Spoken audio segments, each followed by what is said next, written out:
ఈరోజు నీకు సమస్య ఉందా? ఆ సమస్యను ఎలా హ్యాండిల్ చేయాలో ప్రభు నీకు సహాయం చేస్తాడు. రేపటి కూర్చున్న నీ ఆలోచన ఎలా ఉండాలంటే ఇంకా ప్రభుపై ఆధారపడేటువంటి రీతిగా మార్చాలి నీ బ్రతుకును, ఆందోళన చెందేటువంటి రీతిగా కాదు. రేపే పెద్ద సమస్య ఉంది, గుర్తు తెచ్చుకోండి. తన జనాంగం అంతా కూడా ఎర్ర సముద్రం ముందు నిలబడేటువంటి పరిస్థితిని మీరు గుర్తు తెచ్చుకోండి. వాళ్ళు ఆగిపోయారా? వారి ప్రయాణం అక్కడ ఆగిపోయిందా?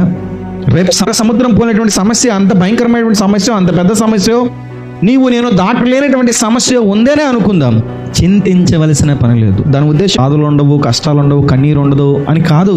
చింతించొద్దు అని అంటే దేని గురించి బాధపడొద్దు, దుఃఖపడొద్దు, కన్నీరు కార్చొద్దు అనే ఉద్దేశం కాదు. కన్నీరు రావటంలో తప్పులేదు, బాధపడటంలో తప్పులేదు, కానీ నీ బాధ ఎలా మార్చకూడదు, నిన్ను ఆందోళనలో నిలిపివేయకూడదు. అదేం చేయాలంటే ప్రభుపై ఇంకా ఆధారపడేటువంటి రీతిగా మార్చాలి. ఫ్యూచర్ని గురించి, నీ ముందున్నటువంటి సమస్యను గురించి కూడా నీ ఆలోచన కూడా ఎలా చేయాలంటే, అయ్యో ఏంటి నాకు ఈ పరిస్థితి అనేటువంటి రీతిగా కాకుండా, నా దేవుడు ఎలాంటి సమస్య అయినా, ఎంత భయంకరమైనటువంటి జీవితాన్ని నేను కలిగి ఉన్నా, ఆయన నడిపించేటువంటి గొప్ప దేవుడు అనేటువంటి ఆధారపడటము, విశ్వాసము కలిగి ఉండటము మనకు ఎప్పటికప్పుడు పెరుగుతూ ఉండాలి.